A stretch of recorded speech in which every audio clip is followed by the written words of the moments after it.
Totally.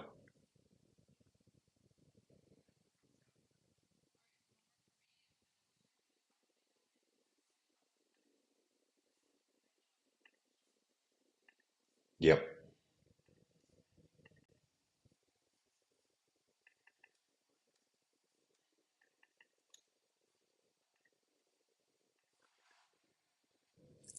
Perfect. Thank you so much. Awesome. My pleasure. Let me know what else you need. I'll talk to you soon. Bye.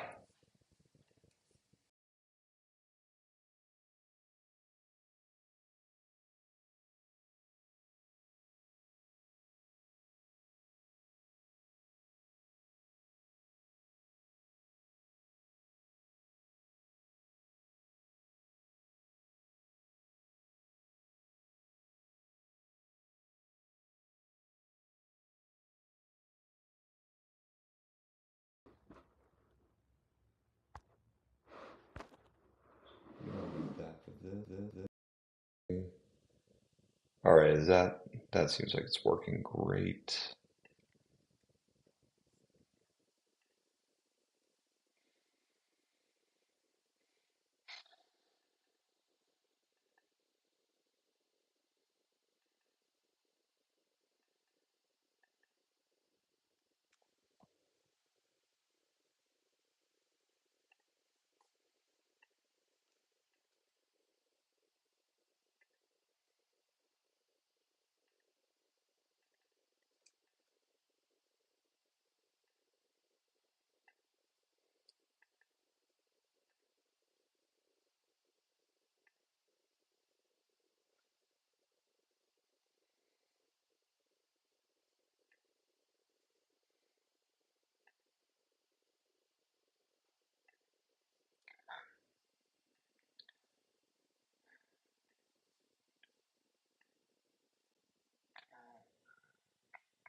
All right.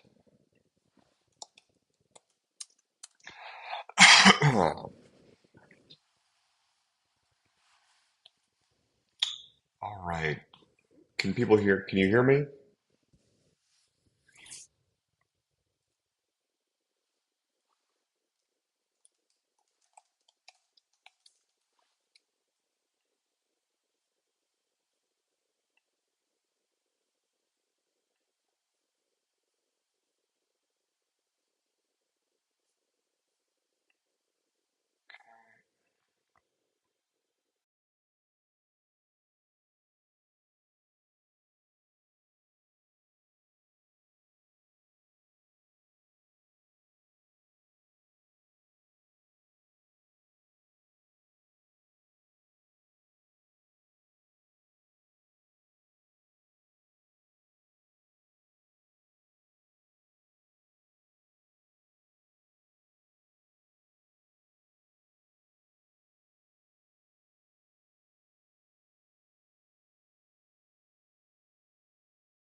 What about now?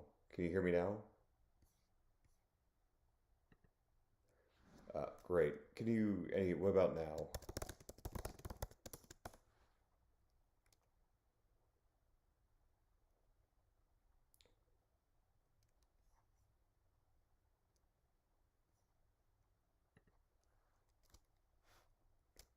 Okay, it says that it's theoretically saying that you can hear me now. I'm seeing a little green bar. Excellent. Fantastic. All right, sorry that was so painful, but gosh, we're going to be jumping into a couple dual use decks that people have been really generous and sharing. So, yeah, the goal of this really is that everybody has a nice, educational experience. We learn a little bit about, says Scott says he's barely hearing. What about over here? Is this any better? The green bar seems bigger and stronger, so I'm hoping if people are having trouble hearing me, please let me know in chat. I'll continue to fix it, but there's a little bit of a time delay, so I'm hoping that it's working now. Um, but great. So what I'm really hoping is that we can talk through a couple people who very generously shared their decks and offered it up to give some thoughts, have a conversation around how they approached presenting their company to investors. And the intent of this is very much that we all walk away great, is that we all walk away from today having a little bit better sense for what good practices look like, things that inspiration you can take from one person and bring it to your own deck, and trying to get as much as possible, all of us, the best chance we have of getting funded. So, with that in mind, I'm just going to jump right in. And as always, please, please, please add questions into chat. I'm going to do my best to keep track of the chat and the decks. So, let's jump in. So please let me know if you can, uh, says it's screen sharing. Okay. Can you, can everyone see with this? It says teamwork security. I'm hoping everybody can, and if they can, I'll check chat from time to time. Unfortunately, I can't see the chat from from where I am right now. Okay, so here we are. We're on the first slide of this, and great. I like it. It's got a nice brand to it. It looks like it was professionally built. Just as I'm taking I know it's not fair that the aesthetics and the appearance of a deck should have an impact, but honestly, it does. It's just, you're as an investor, I'm probably like in any given week, I'm probably looking at least 10, probably 20 plus decks. And unfortunately, you just have very limited time, and so you end up making snap judgments and evaluations. And if you pick up a deck, you look at the first page, and it just looks professional and like people put time and care and love into their colors, their brand, their layout, it it just makes a difference. So this deck looks totally professional, like a credible professional team put it together. So initially, good reaction, and then that subtext, they protecting the world's most critical industries. On the one hand, it's very broad. There's a lot of ways. Is it physical protection? Is it cybersecurity protection? Is it reputational protection? I don't know, but at this point, this is the title slide. I don't need to know, but it's a bold statement. It's protecting the world's most critical industries, and that's enough right here. I think I don't think you need you know, you don't need the perfect slogan or tagline. You just need to let me know that, hey, we're going to be talking about protecting in some way or another, and they've thought about it. So great title slide. Oh, all right. So first thing they start off with is a problem, and I absolutely believe that this is best practice to start off with a problem statement, just because I think this is so it orients me to everything else. Like I firmly, firmly believe that any good company starts by identifying a problem and then building a solution that addresses that problem. And in fact, one of the biggest red flags I'm on the lookout for when I'm reading decks is hey, did this, especially in the dual use space, in the defense space, is this a situation where the founders developed a solution that they're really in love with, and now they're trying to find a problem that addresses it, or see that could solve? So and I highly encourage everybody here, start slide one, problem slide. Great. Excuse me. So the problem they've identified, we weren't ready for the last pipeline attack. Okay, and then we've got some images on the left here. Okay, so ransomware attack shuts down East Coast gas pipelines, lines at pumps, and so this is clearly it lays out a very clear problem that we all can relate to. It's what we all drive cars, we all buy gas. This prevented that from happening. It snarled the economy for weeks. Cool, that's a very clear problem. Love it. Right hand side. 17 states affected. Cool. So he's right here on the right. We're trying to help um, quantify the size of the impact. So, he's writing right here, the deck saying 17 states affected. That helps quantify it by geography. I think there are a lot of other ways you could quantify that. You could say, maybe there are some estimates of, billions of dollars of economic impact, or time that it took. They could have said also, how long did it take to resolve? There are probably a lot of different ways to quantify the impact of the problem, like why it's such a meaningful problem on the right.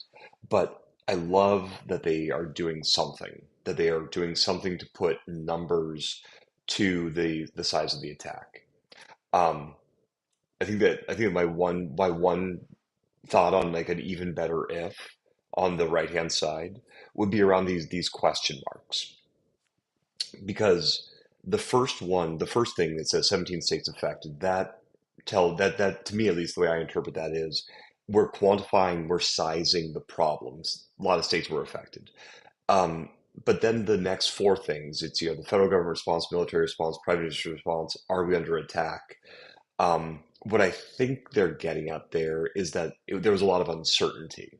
It's like, when there's a big cyber attack, we expect the feds, the military industry to respond, but it was unclear what they did. Um, if that is the message, yeah, I think it probably could just be a little bit clearer to be able to say, hey, this was a big problem. 17 states were affected, and nobody knew what was going on. Nobody knew the federal military response, or the what they did wasn't effective. Like, what is it? What is the uncertainty that these the question marks in the red boxes are trying to communicate? Um, I think that my encouragement might just be to say be even clearer about what it is that's trying to be communicated.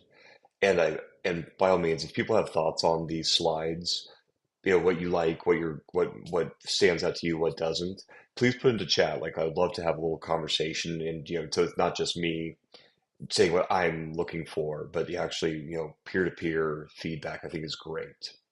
So overall, I love this problem slide. I think that, it could be just be, the tweak would be clarity on what the message is around these question marks. So cool. All right. Next slide. So this is a classic format. So, first slide is the problem, second slide is the solution. Great. And so the solution here, government and critical industries must defend together. Teamwork security creates matrix enterprise to defend critical industries around the world. Cool. I mean that's I think that, and this is a place where there's no one right answer. I think that, there are some slide decks where there'll be like the entire solution is on one slide. That can be great. Here we're saying we're kind of giving a frame, like we're giving the outline, if you will.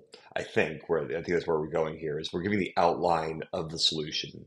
It's that this solution that this deck is talking about is helping government and industry collaborate. Cool. And then the teamworks being the company, matrix enterprise being the tool that they build that then helps government and industry collaborate. All right, cool. So that gives me the overarching framework for the solution, which is nice. And then now it looks like solution extended threat management suite. Now it looks like we're going to get into the details of what it of how it's doing that. So in this case, it looks like they're highlighting four key features. This live malware analysis, great, improves workflows, reduce cost of ownership, manages threat feeds and tools. This is a really classic framework I see in a ton of decks where they'll highlight maybe three, four, at most five of the most important features that this product has that are going to stand out as being really that really meaningfully move the needle. The and so I so here's some things I like about this slide. So number one, it looks great. It's very easy to connect the dots. The second thing on the left-hand side, and this is a big one, especially for early stage investors, is it's often hard to know how real the product is. Like, is this product already working? Is it already in people's hands? Or is it just an idea that somebody has and they're just, it's a good idea. It's a concept. It hasn't really been turned into even a prototype. So like one thought here, just to, again, in the spirit of kind of even better if, um, is tell me if this is real. Like if I look at if I look at this dashboard on the left, it looks real. It looks completely credible. Like it looks like a real screenshot. But there are so many decks out there that have very nice looking graphics. And then you ask them, it's like, so tell me about, can I do a test run? Can I try using your tool myself? And they tell you, oh, those are all mock-ups from a designer. And like it turns out that all of this is just a mock-up and it's not actually real. And that's incredibly frustrating as an investor to think that the product has already been developed or is well on its way into being developed, only to find out that actually no, it's just conceptual. So like one thing I think would that I personally really appreciate is if there's some like either a title that it says, live screenshot, from, deployed instance, or if there's like a little note at the very bottom of the page that says, hey, by the way, this is a real screenshot of our product. This is, that, or that says, hey, this is a mock-up of what we think the designs are going to look like. Just just let me know what I'm looking at and whether it's real or not, because there's so much ambiguity and it's so frustrating to feel misled, frankly. So that's one thought on, if I were to make, that's a very small thing, but it's a meaningful thing. The other thing that I think I would that jumps out to me that I personally would appreciate on this sort of a deck is over here on this problem slide, we laid out a really, really critical, or sorry, a really, really concrete example of the problem. Um, and I would have, like, I'm not a cybersecurity guy, so like, I don't necessarily understand all the nuances of it. But for me, it would be really nice if on this slide or on this slide, or maybe we'll see it in a future slide, and in which case, don't listen to me.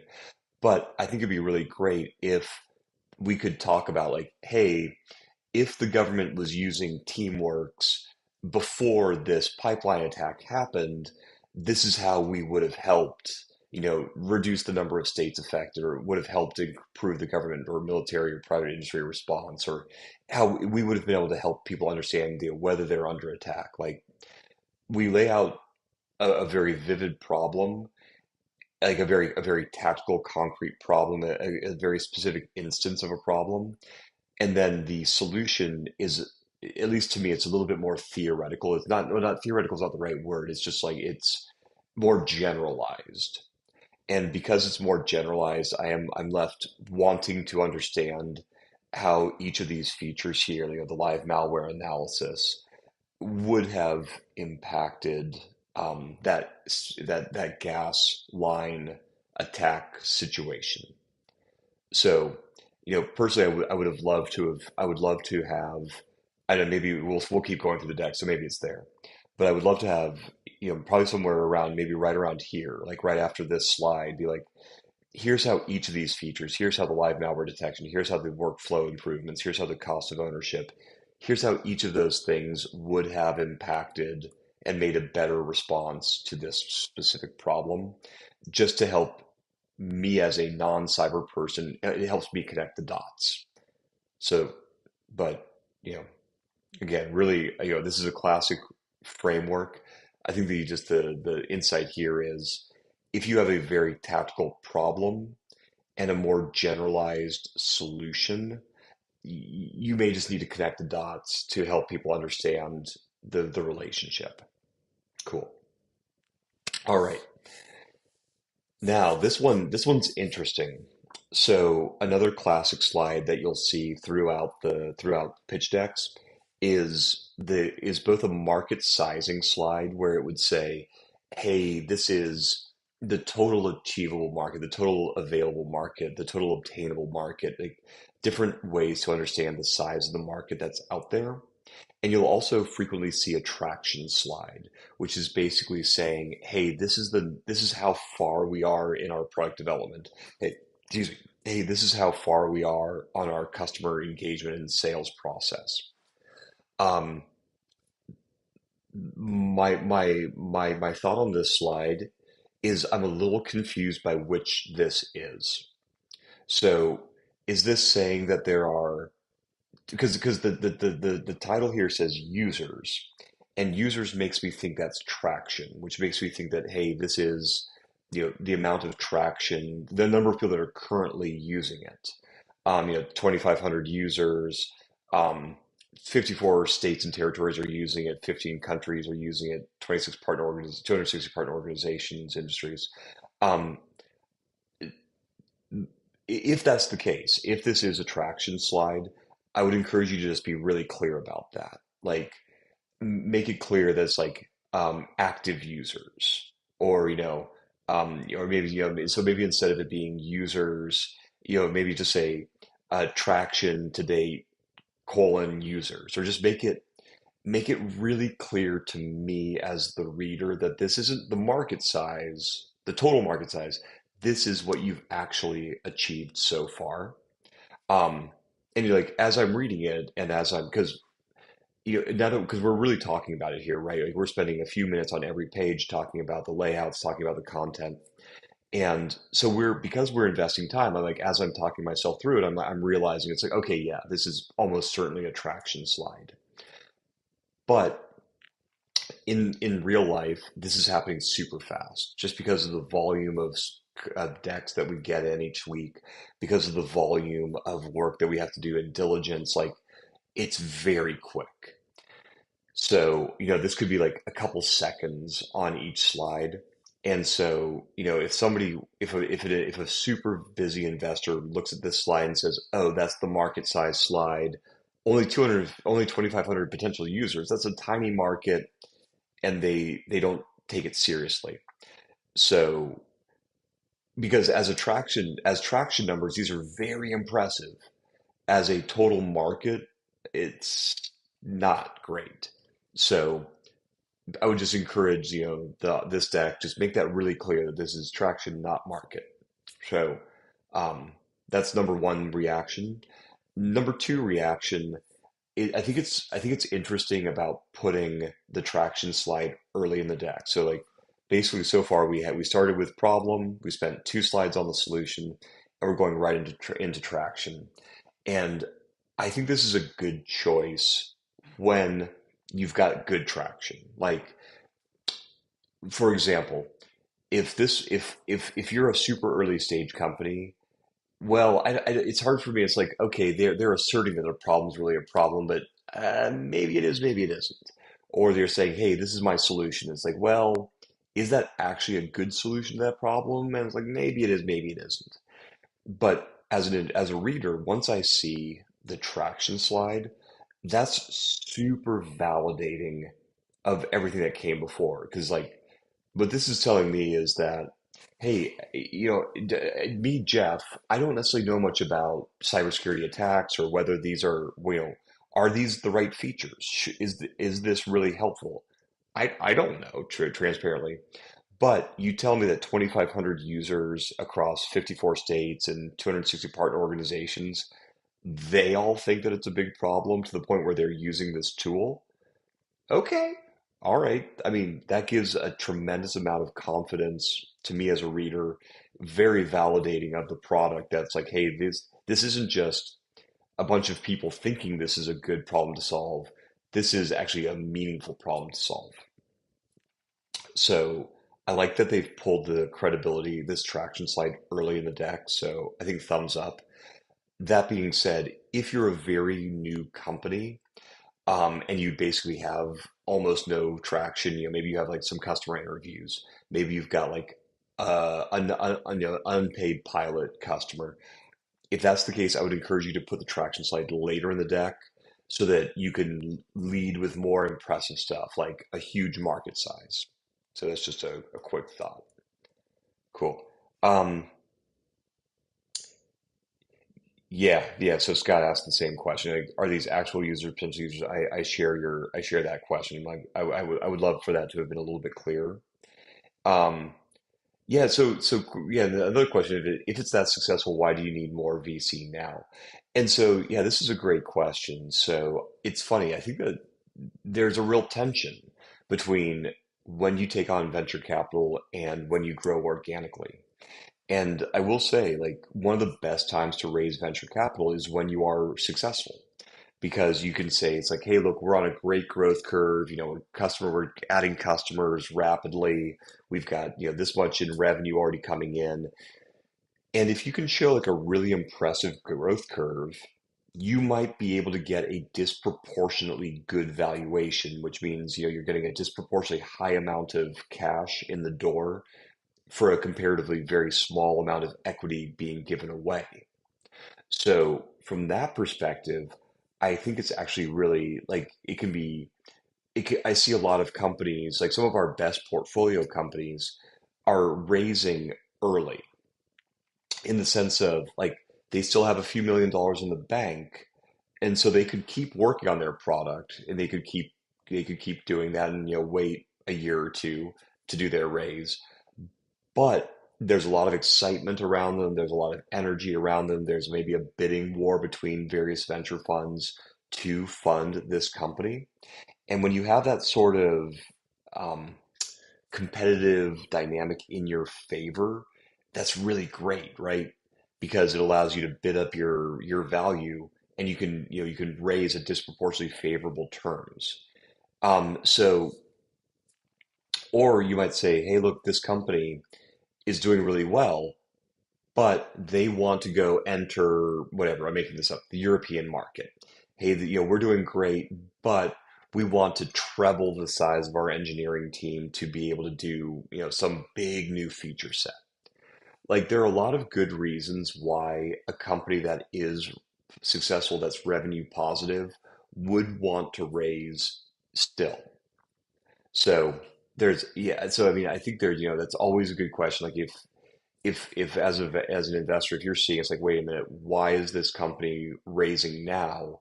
It's not a red flag, maybe it's like a yellow flag if like the rounds are very close together.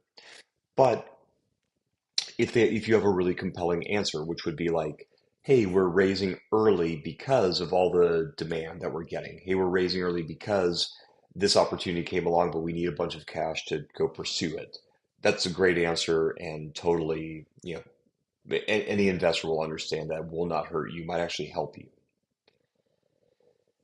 Cool. All right. This slide is now getting into the weeds a little bit more about like how it's doing stuff, um, which is great. I do think that it's nice to show a little bit of the how behind what you're doing. So it adds, it's like here we go, or this is quite easy to say. It's like, hey, we're going to improve workflows. Okay, well, here's how we're going to improve workflows.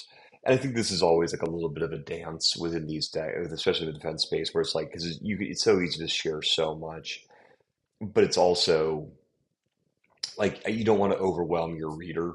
So I don't know. I think it's a little bit of a delicate balance about how much and it's not about sharing your IP. That's not a problem. And these sort of nothing in this slide is like IP. You know, no nobody's like, oh my gosh, you should have high threat detection. It's like, oh my gosh, now you've given away your secret sauce. It's like nothing in these slides is terrible is ever going to be like real secret sauce, but it is going to explain the methodology. I think my only thought on this slide is that I might have moved it forward. Just because here we're talking about the solution, it's like solution slide, traction slide, back to solution. So just as a reader, I do typically like to have all of the content related to a particular topic in the same place. So that's just one note. But overall, like I think again, it's a good slide in the sense that it like is communicative at a level of detail that seems appropriate to convince an investor that you've really thought through what you're doing, why you're doing it, how you're going to do it.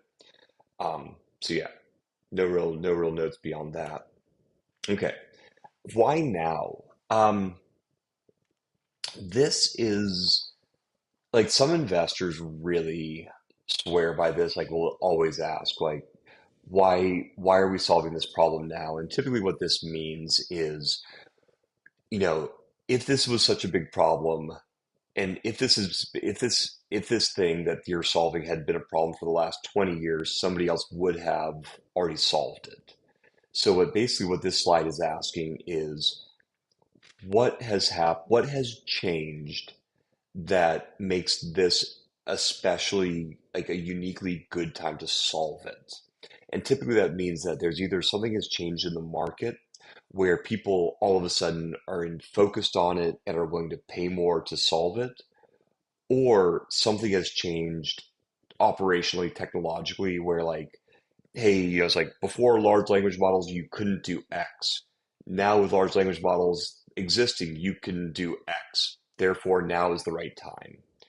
Or like, yeah, maybe it's like the volume of these types of cyber threats have been 10x in the last 5 years. That's why it's now the right time. Like before it was a small problem, now it's a big problem. That means that's why it's now the right time to solve it. So um, I don't I personally don't always feel like this is a critical slide, but I think it's perfectly fine to address it, especially if this is part of your narrative about why they should get an investment is, why now? Great. So let's see here. So what they say, private industry owns most of the world's critical infrastructure industry. Um, okay, so that's been going on forever, presumably. As of 2024, critical infrastructure is at high risk for cyber attack. Okay.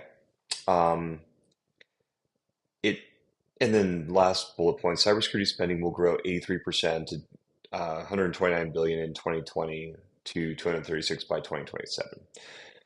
So this is interesting. So um, I think for me the even better if of this slide would be what has changed in critical infrastructure attacks. I mean, so is the message here that before 5 years ago, or whatever in the past, the private industry didn't own the critical infrastructure, and so now that they do, it's more vulnerable? Or is the message here that there's been a dramatic increase in attacks on critical infrastructure? I I don't quite I'm not quite connecting the dots between what's on the slide and what's changed that makes now special to invest and to solve this problem. Um, the cybersecurity spending growth rates are compelling. Like it's a huge market and huge growth rates. That's awesome. That's a great data point. Um, Typically, I would expect to see this line in a market sizing slide. Typically there would be a slide just on the total addressable market, and that's where you would put that. Hey, the market is 129 billion. but it's going to grow to 236 billion within a couple of years. So, um, yeah, I think that would be my thought here is put this last bullet into its own slide, and then these top two bullets around what's happening. Just try to communicate what change has occurred that makes now special and compelling to solve the problem. Cool. Oh, so just checking for other questions. Um, yeah, so Scott's asking about take out a loan or go public. I mean, going public, it, frankly, that really comes down to how much revenue they have. Like going public, you need a lot you need a lot of revenue before you're going to be able to go public on any meaningful way. Just the transaction costs of filing for an IPO are significant. Um, and so that would, I mean, there's major costs, especially for a small listing. So I I don't know if being able to go public would be an option for them. And then as far as taking out a loan, I mean, like taking out a loan is potentially a really good option, but keeping in mind that as a loan, you're having to start paying interest in payments or loan payments immediately. So, even if you take out, $10 million, if you're paying, 5% on there, just for made up numbers, let's say that you're paying 5% on there, or, for easy math, let's say 6%. So you're paying 6% on your loan of $1 million. That means you're having to pay, what is that, $60,000 a year, which would mean that you're having to pay $5,000 a month in loan repayments. And that's not a huge number, but it is taking away from your core goal, which is to keep a lot of money that you can use to go build your business, build your sales processes. So, if this company had just like a ton of recurring revenue and like really stable customers and wanted to have more stable growth, then, a loan might be a great answer. If, on the other hand, they want to just be able to take $1 million and not have to repay it, in the near term, and they want to just plow that $1 million into building features and functions and team and sales, then venture may be the better option. It really comes down to what kinds of growth rates are they trying to achieve, I think.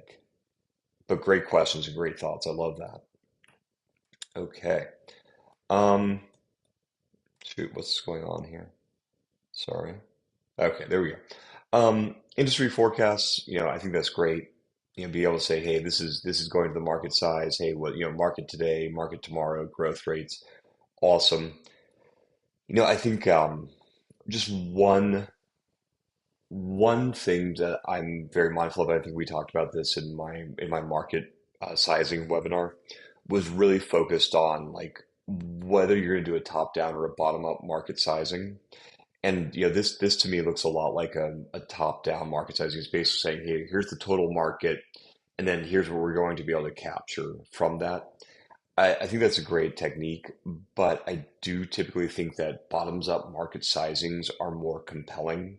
So if you could say, hey, look, there are 100 companies that would want to buy my product, or there are 1,000 government offices that would want to buy my product, and each one would be willing to pay, X, $10,000 a year for the licenses, and then doing the build up, I think is a little bit more persuasive, but a lot of people do the top down.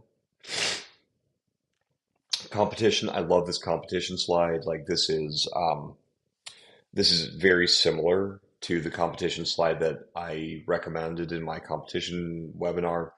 And it's just, I think this is basically giving everything that you want. It's like, here's us at the top. Here are the top, four most similar competitors.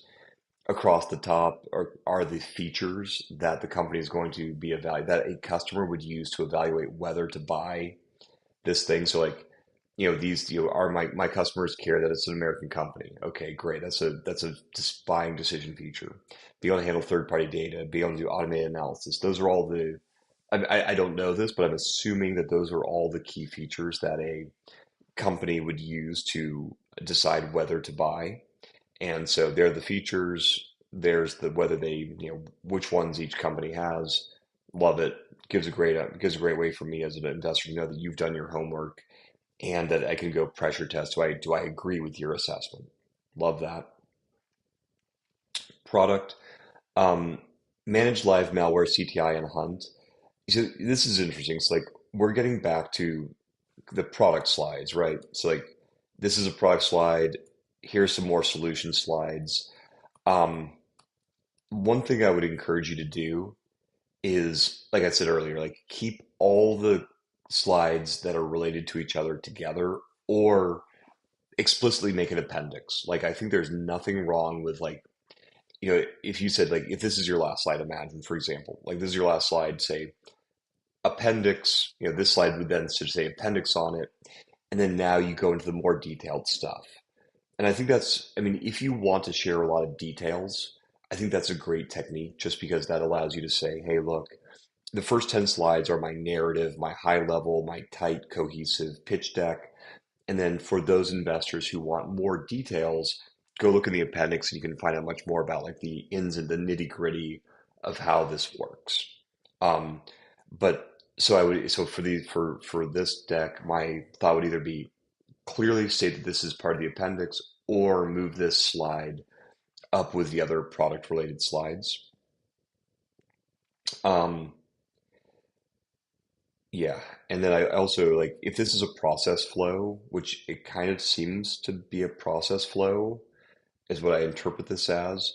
I would encourage you to just like explain what each thing is. So like does the process start at the left? Is like it starts on the left with blank, and then it goes to step two, which is in the center, where's the analytics, and then step three are the outputs.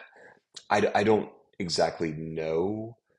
Um, I don't. If this is a process flow, I would just encourage this deck to be like to label the steps of the process flow so that it becomes very clear. It's like, oh, I see. I start at the beginning doing these things, and then I do these things, and then I do those third things, and here's how it all comes together. The way it is, just again, I'm not a cyber. This cyber isn't my space, but that's just a thought. So more on the product, great. And I'm sorry going a little fast because I do want to get to one other deck today. So product, a lot on the product. Um, the business, my question here is like, how is this different from the traction slide? Target customer.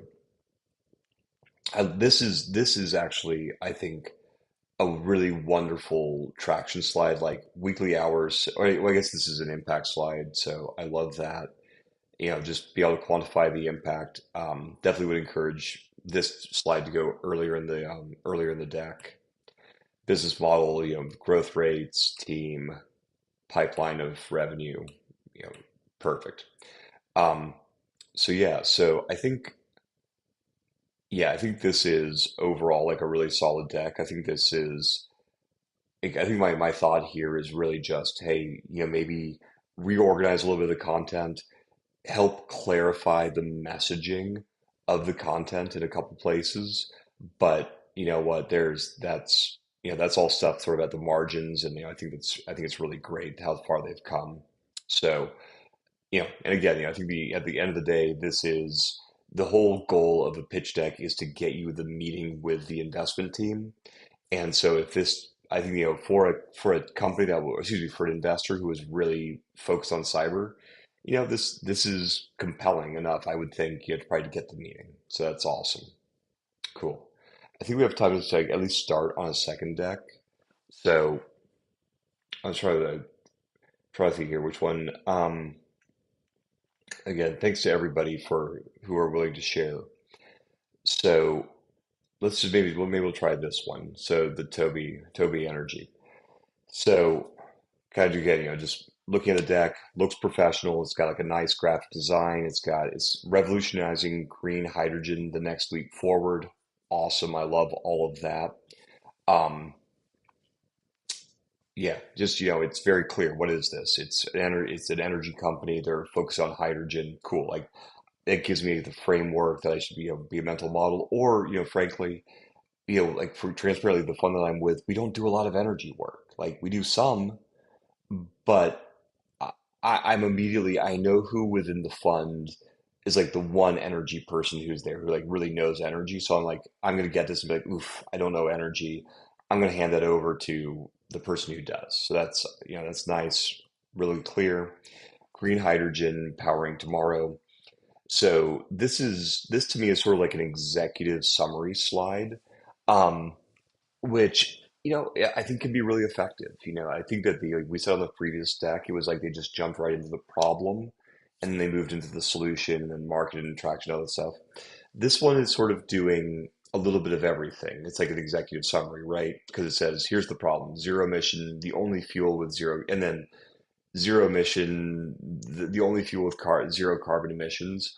Okay, that's speaking both to a solution and a problem. Cool. Like that's a nice orientation. Market growth, says okay, growing market from 6.3 to 165. Uh, Market sizing, so it's giving me that second part, which is kind of key to the decision, which is, hey, is this a big and growing market? Yes, it is. Cool.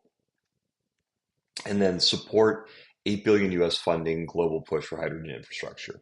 Um, to me, this is interesting. Like when I think about the most important things within a slide deck, it's to me it's really three pieces. It's is there a really compelling problem, number one. Number two, is there a really big market to if you solve that problem? And number three, do you believe that the team can do it?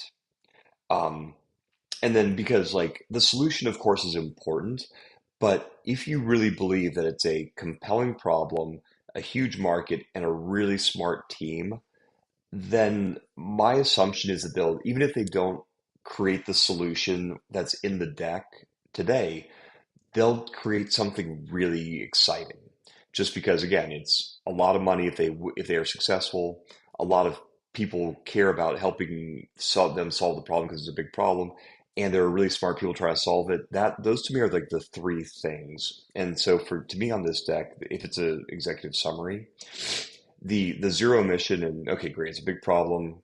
Number two, it's a big market, and then but they're missing that number three part around the team, and the support, this whole thing around 8 billion US, funding global push, right? I, I think that you could probably slip that into the market piece, and then also that's number one. Number two, this is to me this is duplicative. So the projected market growth on the right and the market growth on the left, uh, those are the same messages. It's the same data. It's the same message. So I think that I would only have it one time. Whether you want to use it as a chart or you just want to use it as a bullet point, up to you. I do like charts a lot, but I would do it once and then cut this thing around, or into or just merge in the piece around the 8 billion US funding, and then add like the three headshots of the key team members and why they're incredibly compelling in this space. So yeah, that's my thought on this page. Great. So now we're jumping to the problem again. I think that all good decks start with the problem slide. This one put the executive summary in first, which is, frankly, I don't see that too often, but I don't think I think it's a perfectly good decision. It's certainly not a problematic decision. Okay, problem. Green hydrogen costs too much. Current methods are inefficient. Over 50% of energy waste is as heat during hydrogen production. The Department of Energy's 1 kilogram target by 2031 is impossible with current tech. Um, that all sounds like a real problem. So okay, good. So you've articulated a meaningful problem, and that seems very plausible. I'm good with this. Obviously, like this is a deck, so like there's a lot of assertions. It's like current methods are inefficient, making hydrogen costly. Like I don't know if that's true. I'm not a hydrogen person, but okay. I, I have no reason to doubt it. So the reason I'm bringing this up is I just want to point out that like you don't have to. validate and prove every assertion in your deck as long as it seems kind of true at face value. If there is an incredibly important assertion within your deck that just a normal, generally smart reader would believe or understand, you might want to put an asterisk, give like a footnote, explain it a little bit, just to help teach your reader.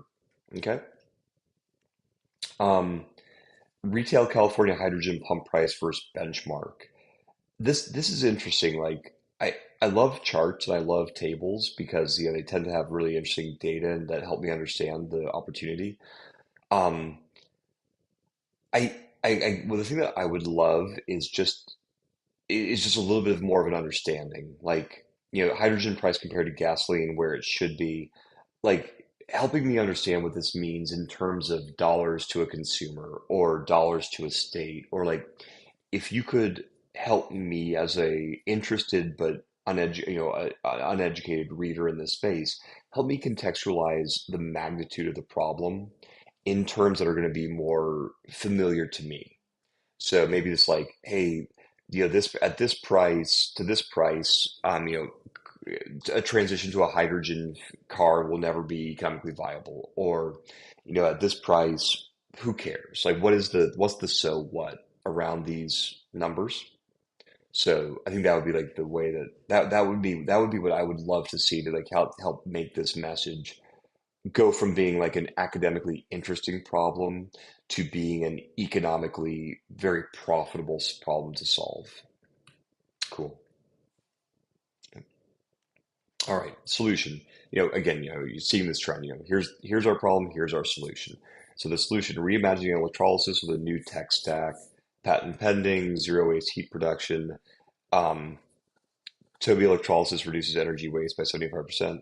So here's some things I like about this slide. Number one, it feels pretty tightly connected. It feels like at the same level of abstraction as this problem statement. Like, remember the last deck I was saying it's like the problem is really compelling, but it's also extremely tactical. It's like an exact scenario. And then the solution that the last deck presented was much more conceptual. It was like a much more high level discussion. And so it was a little hard to connect the dots between like, okay, how does this solution fit with this problem? So one thing I like that this deck is doing is like the level of detail of the problem aligns pretty closely to the level of detail and level of abstraction of the solution. So I love that. I think maybe one of the even better ifs for this solution slide would be to make it very clear. So like at the beginning of like this first one, the current methods are inefficient, making hydrogen costly. Okay, great. Is it very easy for me to see it? Say, and then here it is. Toby electrolysis reduces energy waste and 7% cheaper than competitors.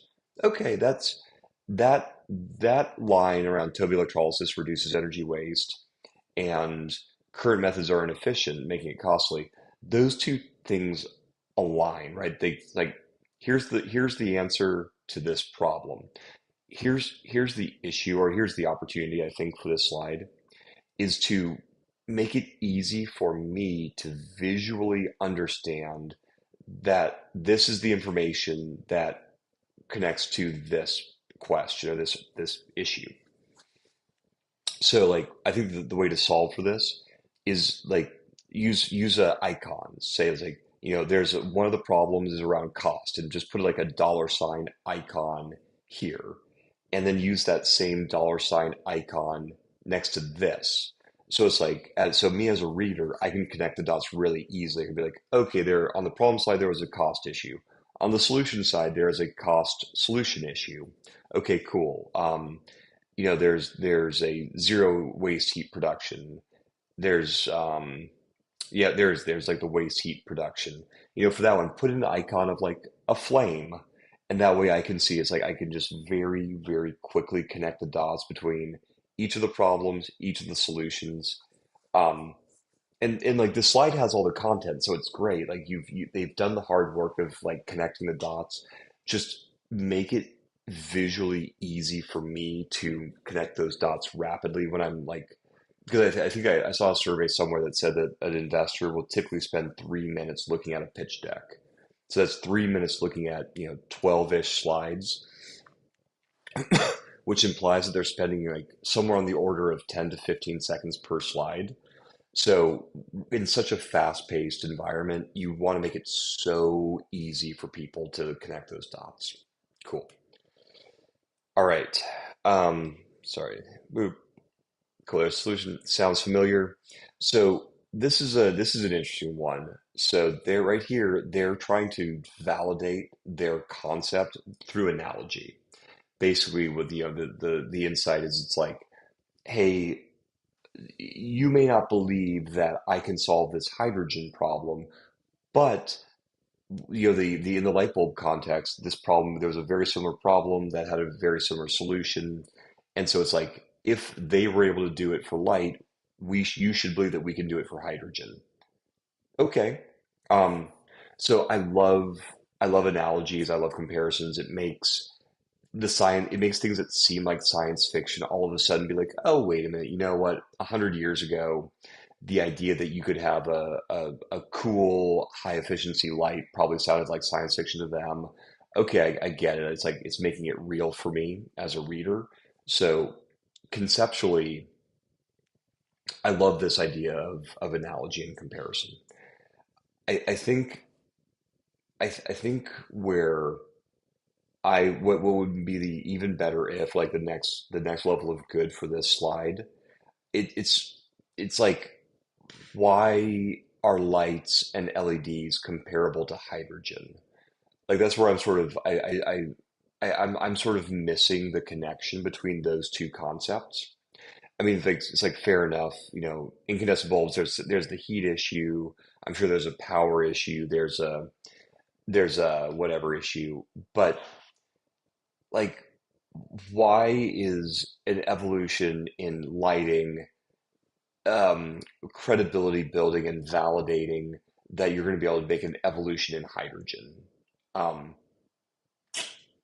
you just help me connect those dots.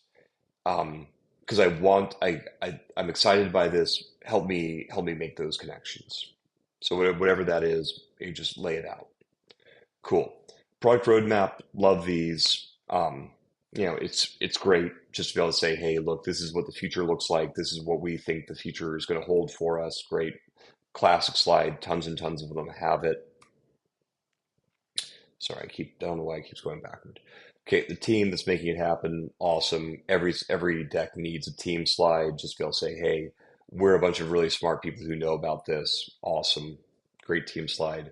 Use of capital, also, really classic slide, just like, hey, if you give us money, this is what we're going to do with it. This is their traction slide. To be able to say, hey, look, this is what we've done. So far, this is how far we've gotten in terms of technological development and customer traction. Every slide or every deck, I think, should have one of these. And frequently for an early stage company that's just getting going, that maybe doesn't have too much traction, putting it toward the back, I think, is a great idea. Um, and then basically it's just they're reiterating their title slide, and then, hey, the other bonus, the LED comparison, reinventing the process. So yeah, I think overall I like this deck a lot. I think the big thing that's on my mind is just understanding the market. Like, I feel like you people touched on the market here. Sorry, they touched on the market here in their executive summary slide, but I would have really liked to have had an entire market slide where they just talk about, like, what is driving the market for hydrogen? How many hydrogen customers are there? How much of that hydrogen is going to be bought by automotive versus, I don't know, space versus whatever else hydrogen is going to be bought for. Great. Help me understand that. Help me what's driving the increased demand for hydrogen. Just basically give me a much more detailed understanding of what the buildup is to get to the market, and because this is a pretty astounding claim, right?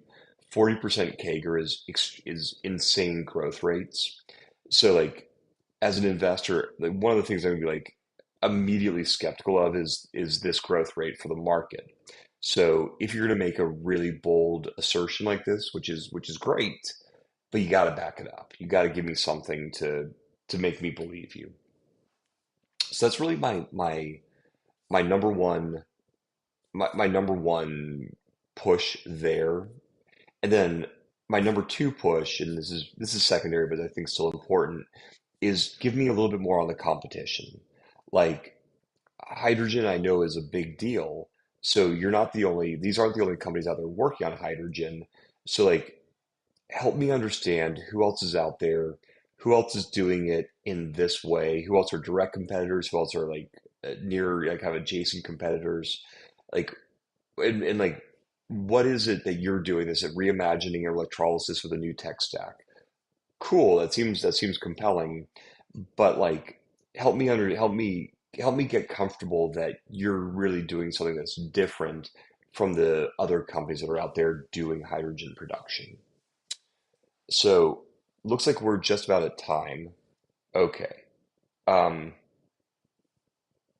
so just looking at could just do that. Actually, NanoFlow Cell has a bionic fuel, so it's zero emission for sports cars. People carrying claims that they can't be full.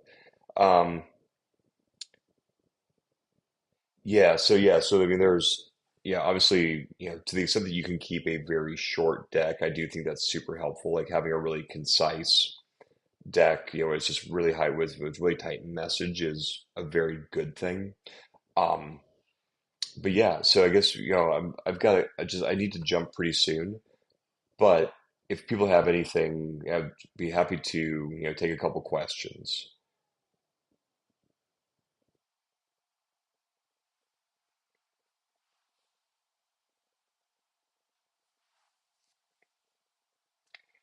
And yeah, and, if people have gotten something out of this presentation, out of this WebEx, we always appreciate when people like, subscribe, do all of those things.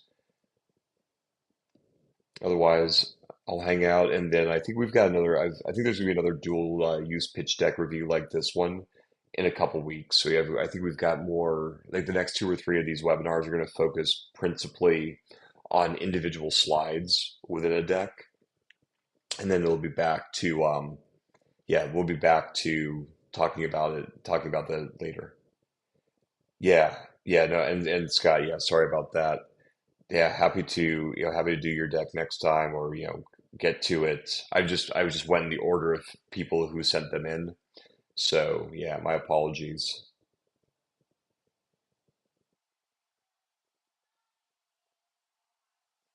Cool. All right. Gotcha. So I'm assuming that people have put in their questions if they have them. So thanks everybody for joining. Best of luck to all of you who are making pitch decks right now. It's it's an incredibly valuable exercise for you to pressure test your own ideas. And it's incredibly intimidating to pitch, but you'll have a better company whether or not you get funded just through going through that process. So I wish you all well, and I hope to see you in the next webinar. Bye.